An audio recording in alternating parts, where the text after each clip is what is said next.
Okay, children, continuing with the extra sums.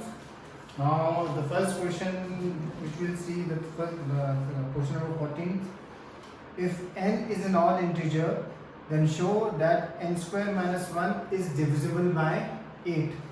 Again, this question will follow a pattern, and as always pay attention to the last sentence.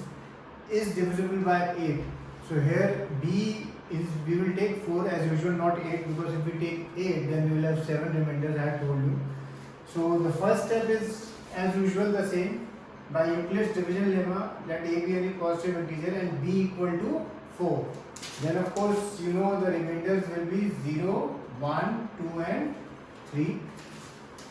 Therefore we can write A will be, can be 4q plus 1, 4q plus 2 and 4q plus 3.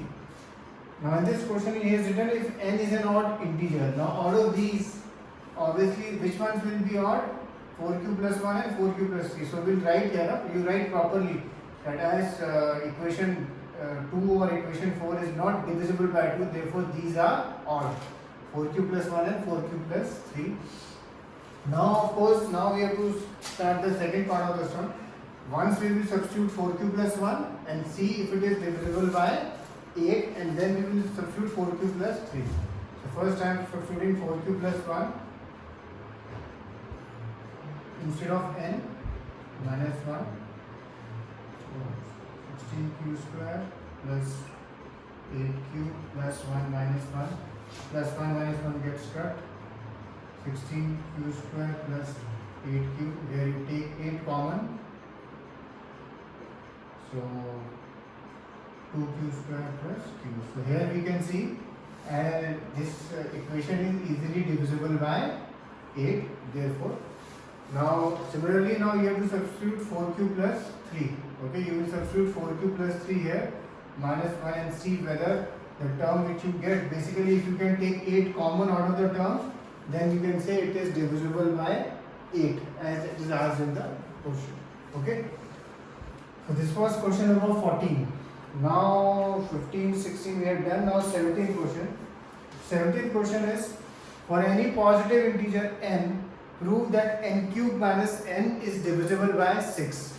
Again, all these terms will follow a pattern, and once you are able to see the pattern, these terms will become very easy for you, and you don't have to even learn them. For example, last sentence, divisible by 6. So obviously B you will take to be 6, and once you so first statement, again by Euclid's division lemma, A be any positive integer and B equal to 6. Now B is equal to 6, therefore the possible values of A will be 6q, 6q plus 1, 6q plus 2, 6q plus 3, 6q plus 4 and 6q plus 5. And he has asked us to check prove for any positive integer n cube minus n is divisible by 6. Here it is written any positive integer. So basically we will have to do for each. Okay, so there will be 6q, 6q plus 1, 6q plus 2, 6q plus 3, 5, 6 cases for you. Okay, there will be 6 cases for you to do. For example, case 1. In case 1, n cube minus n, you will first substitute 6q. So 6q minus 6q. And here it is written, you have to show whether it is divisible by 6. Obviously, I mean, if I want, you can solve it and then you can take 6 common, but here, obviously, here you are doing 6 cubing and here also 6q is there. So obviously, you can take out 6. Okay. Whenever we are showing that it is divisible by 6, 8, 9, whatever, that term, it's important you just take it out and leave it like that.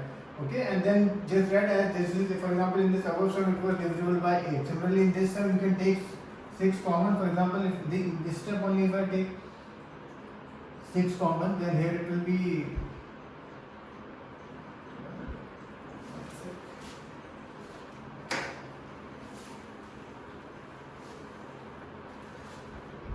216 q minus 6q, and I will just take 6 common. So 36 q minus q. And then you can write here, this is divisible by 6. Therefore, this case is done. Now we will do case 2 also, so that you know how to go about it. Again, n cube minus n, and instead of n you will write 6q plus 1 cube, and here 6q plus 1. This is of course a plus b whole cube. So aq plus bq plus 3ab. So 3 6 are 18q bracket 6q plus 1 minus bracket 6q plus 1. So 216q 10108 q square plus 18q plus 1 minus 6q minus 1. Plus 1 minus 1 will get cut, and then out of this and this, these four terms you will write here and just take 6 common. Okay, just take 6 common, and then therefore it will be divisible by 6. Now similarly you will have to do this step 4 more times for 6q plus 2, 6q plus 3, 6q plus 4, 6q plus 5. Okay, and each time you will be able to take out 6 common. Okay, so this was question number 17. Now the last question, question number 19. The question number 19 which is written here is, show that the square of an odd positive integer can be of the form 6q plus 1 or 6q plus 3 for some integer q. Now I have changed this question very slightly so that it is almost same as the question of your textbook. Basically question number 4 or question number 5 of exercise 1.1. So then it will be more easier for you to finish this sum.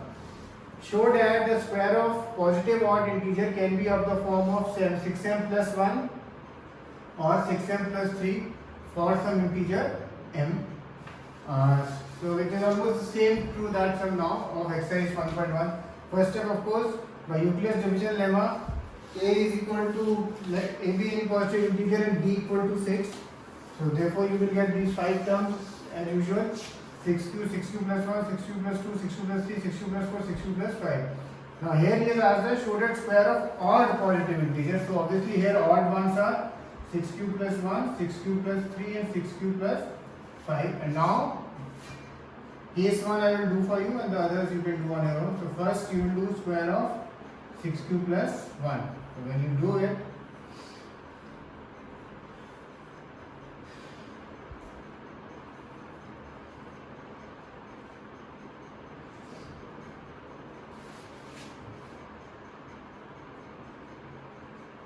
and here if we see, here we have to see if we can represent it in the form of 6m plus 1 or 6m plus 3, and here obviously if I take 6 common, 6q square plus 2q plus 1, and here then I will write 6m plus 1 where m is equal to 6q square plus 2. Similarly you will have to do for 6q plus 3 and 6q plus 5. Okay, so there will be 2 more cases in this. Okay.